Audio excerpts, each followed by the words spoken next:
Hey, welcome back. We're going to do some more chain rule stuff. Continues on with combining chain rule with other rules. So our learning outcomes to apply the chain rule together with the power rule, apply the chain rule with the product / quotient rules correctly in combination when both are necessary. Recognize the chain rule for a composite of 3 or more functions and describe the proof of the chain rule. So I can leave that to you to read through yourselves. I really want to focus on these problems. We actually have a lot of examples, so hopefully you have a nice glass of water or a bottle of water and ready to jump into this. So 20 questions, which is going to push us past the 15-minute barrier that YouTube likes, but that's okay because my account can go a little longer. Okay, chain rule and power rules combined. So if you have h of x equals g of x to the n power, the whole function to the n power, the derivative is going to be n times g of x to the n minus 1 power times g prime of x. Sorry about that. So we see this in examples here. I would probably write this as an h of x equals 3x squared plus 1 to the negative 2 power. So that my derivative h prime of x is going to be negative 2 times 3x squared plus 1 to the negative 3. Then that's times the derivative of what's inside. So I subtract 1 from the power there. Derivative of 3x squared is just going to be a 6x. So h prime of x could be written as, looks like negative 12x over, the part that goes below is this 3x squared plus 1 to the negative 3, so that's 3x squared plus 1 quantity cubed. That's it. That wasn't so bad, right? Let's do the next one. Let's see if I can make this bigger.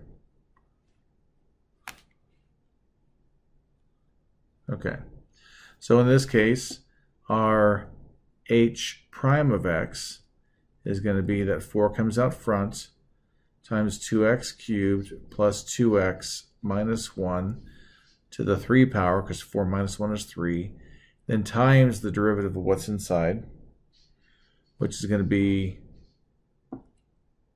2 times 3x squared plus 2, because the derivative of the 1 is 0. So let me clean it up a little bit. That's 4 times 2x cubed plus 2x minus 1, that's all cubed, times 6x squared plus 2. And we could take this one more step and distribute this 4 here with the stuff over here that's doesn't have a power outside of it. So h prime of x would be 24x squared, because that's 4 times 6x squared, plus 8. Then that's times 2x cubed plus 2x minus 1 cubed. Okay, let's keep going.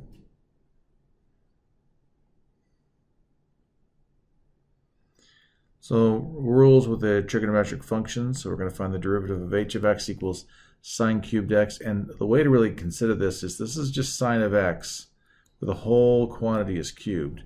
So our derivative is going to be 3 sine of x squared, then times the derivative of sine, which is a cosine of x. So you could write this as 3 cosine of x times sine squared x.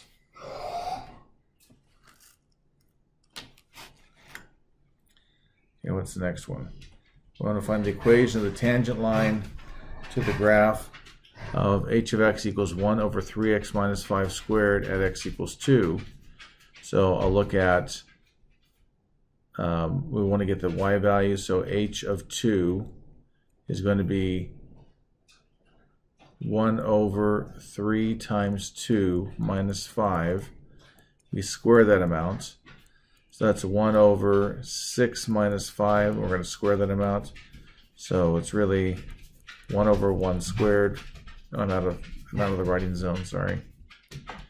So it's going to be 1 over 1 squared, which is 1. So we have the point 2, 1, and we want to find the slope now. The slope is going to be from the h prime of x. So I can rewrite h of x to be 3x minus 5 to the negative 2 power. So my h prime of x is going to be negative 2 times 3x minus 5 to the negative 3 power. And we can do, I guess I'll just do it, negative 2 over 3x minus 5 cubed. So if I look at h prime of 2, that's going to be negative 2 over 3 times 2 minus 5 cubed, which is negative 2 over 3 times 2 is 6, minus 5 is 1, so 1 cubed. So I get a negative 2. That's our slope. That's our m. So we'll do y minus our y1 is a 1 equals negative 2 times x minus 2.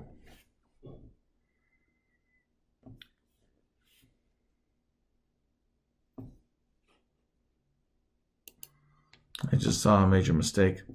In doing the derivative, I forgot to multiply by the derivative of what's inside. That's a times 3. So that's going to be a minus 6 up on top. So this is a minus 6 down here. And that's a minus 6 there. And what we get is a minus 6 as the slope. So this is minus 6 there. Okay, now we're good to go. We have y minus 1 equals, I'm out of the space, sorry. Y minus 1 equals negative 6x plus 12. Then we add the 1. Y equals negative 6x plus 13. And that is the equation of the tangent line at x equals 2. Okay, continuing. Find the equation of the line tangent of the graph of f of x equals x minus 2, x squared minus 2 cubed at x equals negative 2. So let's look at the y value f of negative 2. It's going to be negative 2 squared minus 2, and we're going to cube that amount. So let's see, that's going to be 4 minus 2 cubed. So we're looking at 2 cubed, which is 8. So the point is negative 2, 8. That's the point we're talking about. Now we'll get our slope. So f prime of x is going to be 3 times x squared minus 2 times the derivative of what's inside, which is a 2x. Now we will clean it up a little bit. That's going to be 6x times, got that 2 there, times x squared minus 2 squared. Now we look for f of negative 2. That's going to be 6 times negative 2 times negative 2 squared minus 2 squared. So 6 times negative 2 is negative 12. Then negative 2 squared is 4. 4 minus 2 squared. So we're going to get a negative 12 times a 4, which is negative 48. And that's our slope. That's a pretty steep slope. So we have y minus 8 equals negative 48 times x minus negative 2. So y minus 8 equals negative 48 times x plus 2. Bring it up here. Y minus 8 equals negative 48x plus 96. I should say minus 96. So y equals negative 48, if I add 8 to both sides, minus 88. And that is the equation of your tangent line. Okay, good stuff. Continuing on. It says, write the function y equals negative 5 over x minus 8 to the 6th in the form y equals f of u and u equals g of x. Then find dy dx as a function of x. So I would write this, there's actually many ways you can write this composite function, but one way is to say f of u is, in this case, negative 5 over u to the 6th power. Then our g of x is just x minus 8. Okay, so if we look at it that way, our, how do they want us to do this, was f prime of u.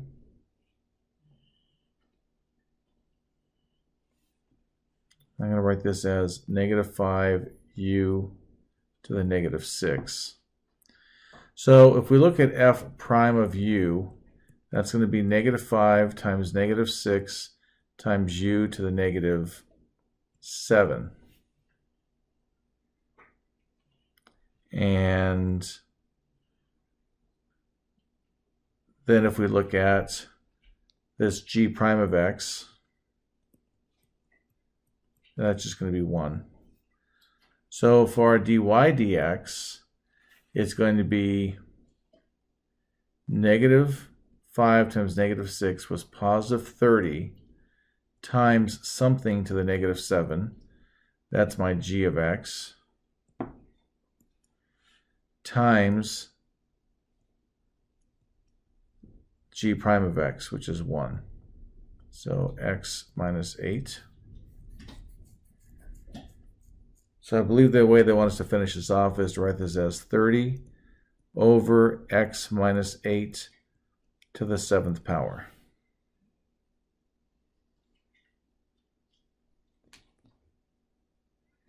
Okay, hope that helps.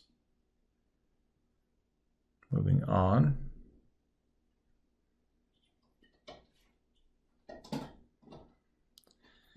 Using the chain rule on a general cosine function. So our h prime of x is going to be what? Derivative of cosine is negative sine of what's inside our g of x, and times g prime of x. That's it.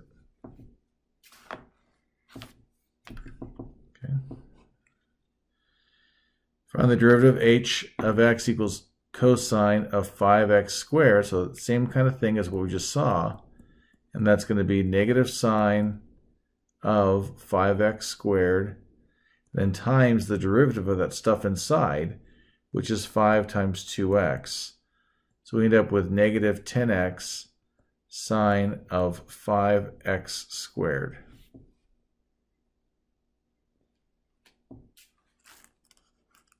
Okay. Let's go on.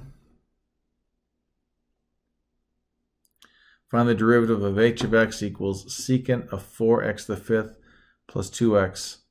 So our h of x, h prime of x, is going to be the derivative of secant. So remember, derivative of secant is secant x tangent x. So that's going to be secant of 4x to the 5th plus 2x times tangent of 4x to the 5th plus 2x, then times the derivative of what's inside, and that derivative is going to be, well, 4 times 5,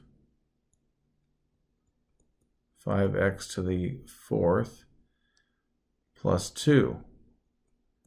So h prime of x is secant of 4x to the 5th plus 2x times tangent of 4x to the 5th plus 2x times 20x to the 4th plus 2.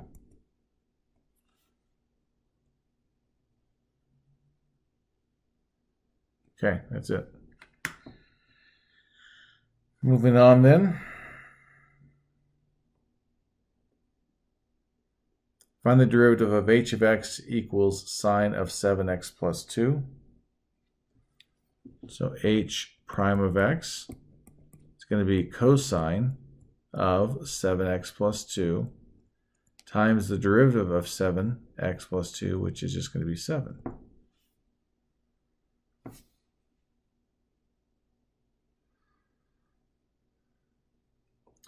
So here's using the chain rule with trigonometric functions. So d dx of sine of g of x is going to be cosine of g of x times g prime of x.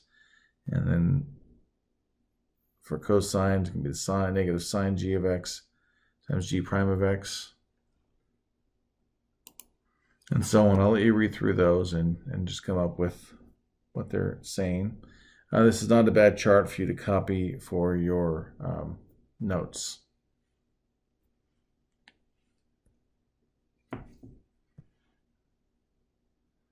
Yeah, I was hoping that some stuff didn't print out right when I made this. Okay, let's see here. Combining the chain rule with the product rule. So you know what the product rule is. We're going to do the derivative of the first times the second plus the derivative of the second times the first.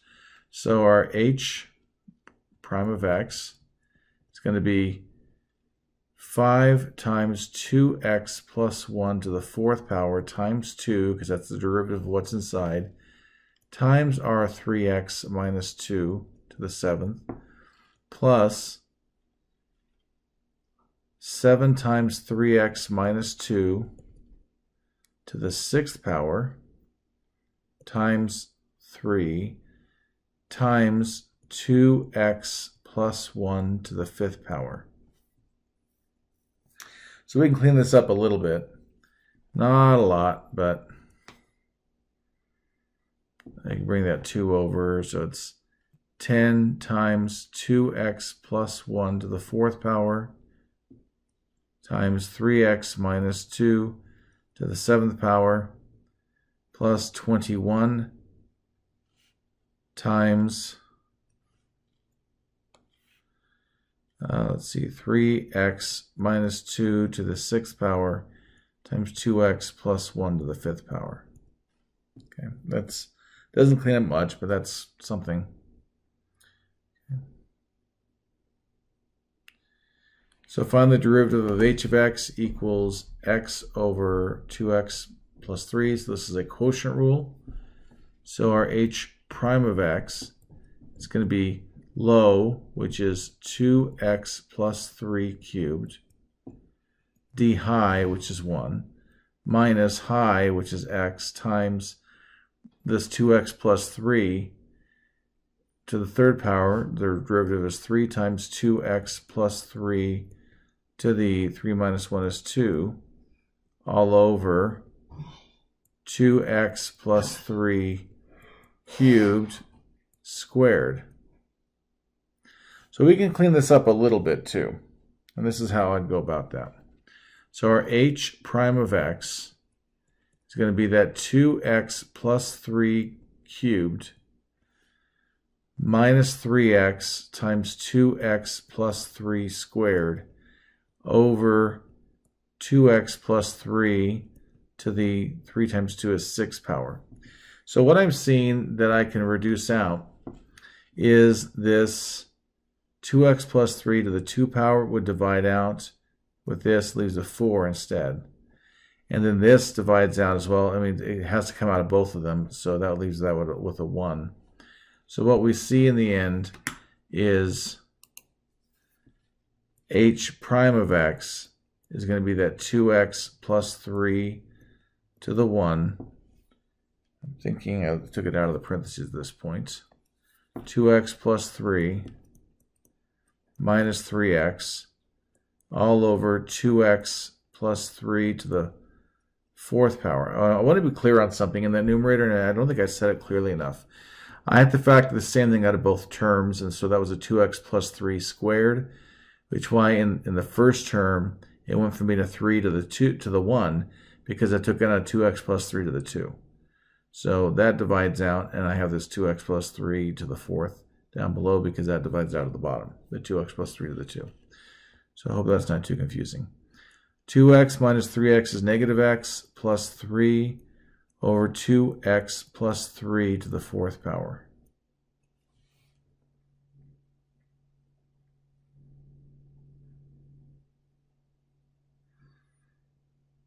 And let me see something here.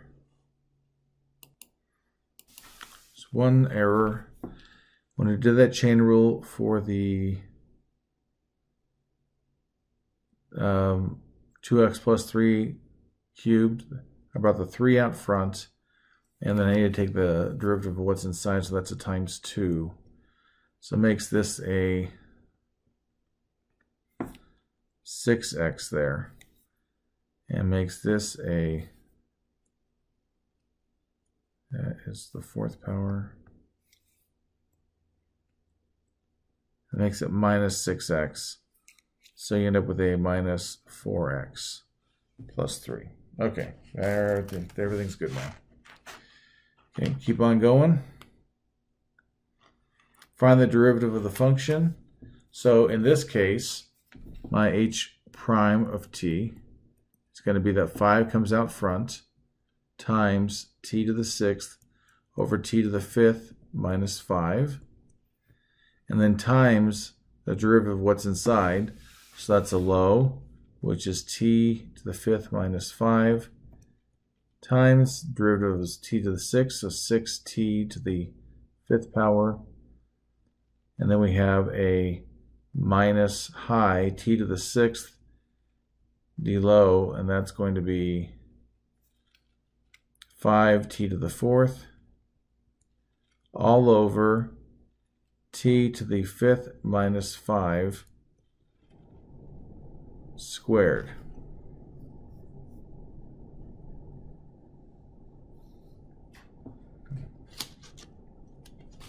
So we could clean this up a little bit. It's pretty messy. What I'm seeing is, oh, this should be to the 4th power here. We would have a 5t to the 24th power. And over down below, see, notice I have this t to the 5th minus 5 to the 4th power, and then I have next to it this t to the 5th minus 5 to the 2 power. So we're coming up with the final answer. I'll treat this as a fraction bar. It's going to be a t to the 5th minus 5 to the 6th power. And then we have the numerator, what's left? T to the 5th minus 5 times 6 to the t to the 5th. So that looks like it's going to be a 6. So it is times 6t to the 10th minus 30t to the 5th minus t to the 6th. Oh, that was times 5t to the 4th, so that looks like it's a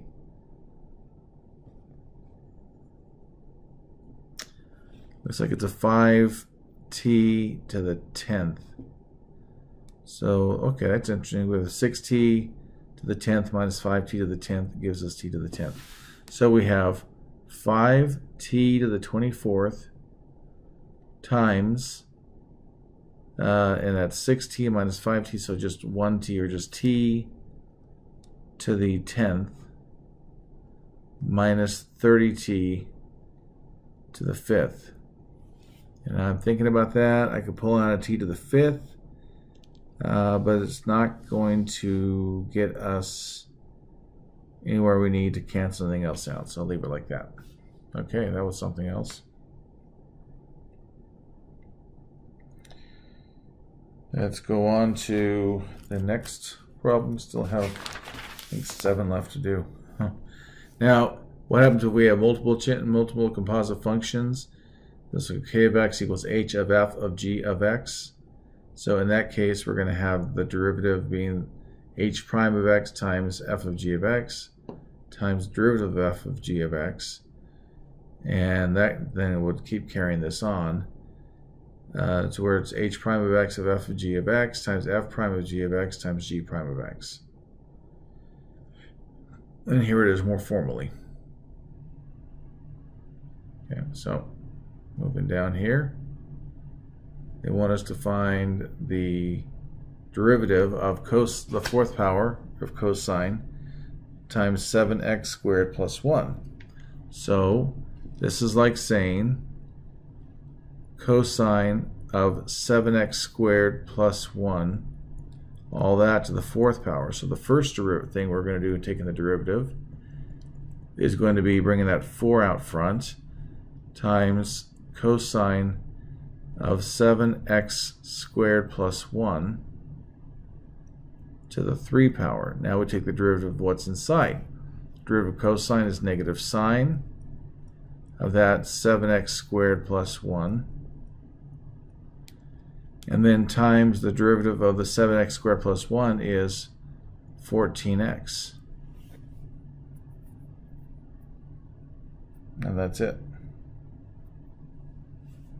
So we could clean it up just a little bit and call this k prime of x. 4 times 14 is 56x. And I think the rest is pretty much as it is. We can write this as cosine cubed of 7x squared plus 1. And I'm going to carry that negative through and put it in the front as well. So then times sine of 7x squared plus 1. That's it.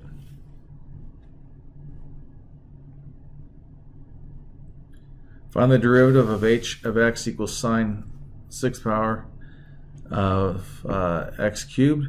So again, think of this as sine of x cubed to the 6th power. So our h prime of x is going to be 6 times sine of x cubed to the 5th power, then times the derivative of what's inside. That's going to be a cosine of x cubed, then times the derivative of the x cubed, the thing that's inside the cosine, that's 3x squared. So our h prime of x is 18x squared times sine 5th power of sine of x cubed times cosine of x cubed.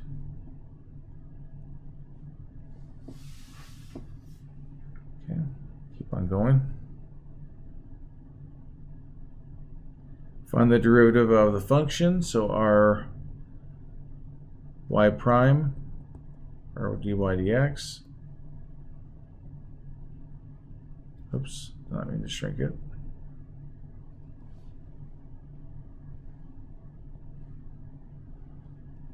Okay, so dy dx, it's going to be 7 times cosine 6th power of 7x plus 3 times derivative of what's inside 7. So I get 49 cosine the 6th power of that, 7x plus 3.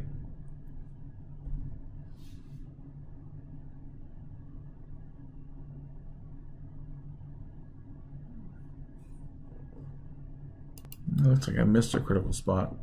So I did the derivative of the 6th power, but I also need to do the derivative of a cosine. So that's going to be a negative sine of 7x plus 3. And then derivative of what's inside, which is 7. So this part needs a negative sine of 7x plus 3. Okay, that's it. A few more examples to go. Using velocity chain rule and a velocity problem. So particle moves along coordinate axis. Sine of t equals sine 2t plus cosine 3t. What is the velocity of the particle at time t equals pi over 6? So our velocity at time t is s prime of t. So that's going to be cosine of 2t times the derivative of 2t is 2 plus, well, I'll say plus, derivative of cosine is negative sine of 3t times derivative of 3t is 3. So this is going to be 2 cosine of 2t minus 3 sine of 3t. And now we're looking at the velocity at time just pi over 6. So that's 2 cosine of 2 times pi over 6 minus 3 times sine of 3 pi over 6. So that's 2 cosine of pi over 3 minus 3 sine of pi over 2. What do we get? So that's going to be 2 times 1/2 minus 3 times 1. Let's see here.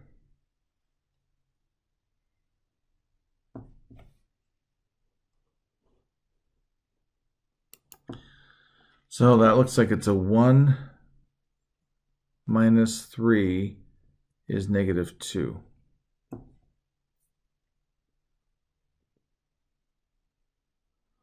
Okay. Let's see what we have left.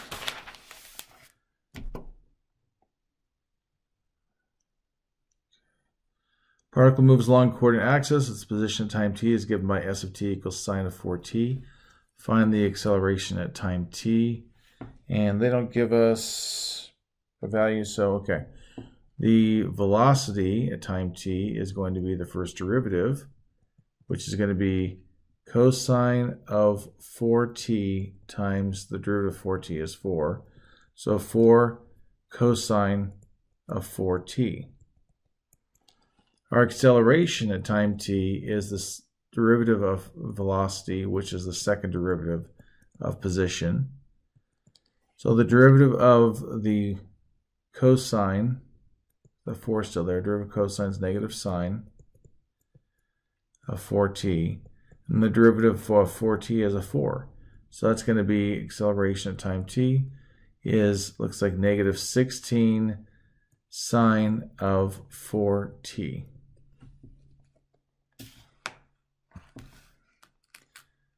Okay, moving on. Here's your proof of the chain rule. Feel free to peruse it and go through it. I am really focusing on these problems so you understand how to do them. Okay, here's using the chain rule with functional values. H of x equals f of g of x. If g of 1 is 4, g prime of 1 is 3, and f prime of 4 is 7, find h prime of 1. So our h prime of x would be f prime of g of x times g prime of x. And they're giving us h prime of 1.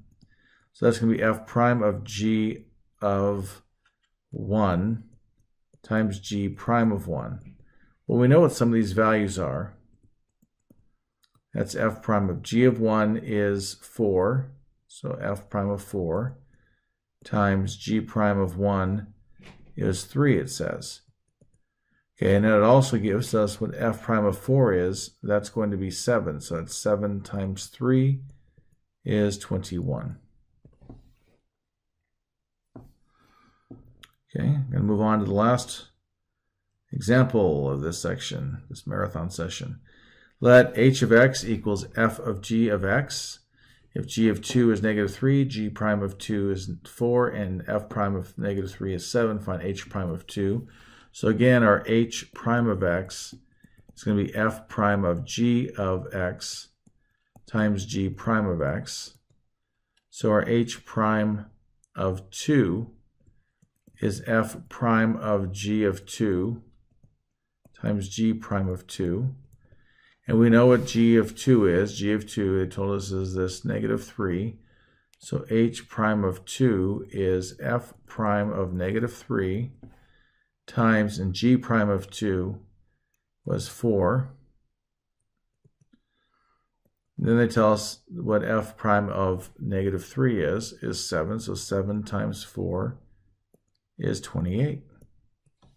And that's it.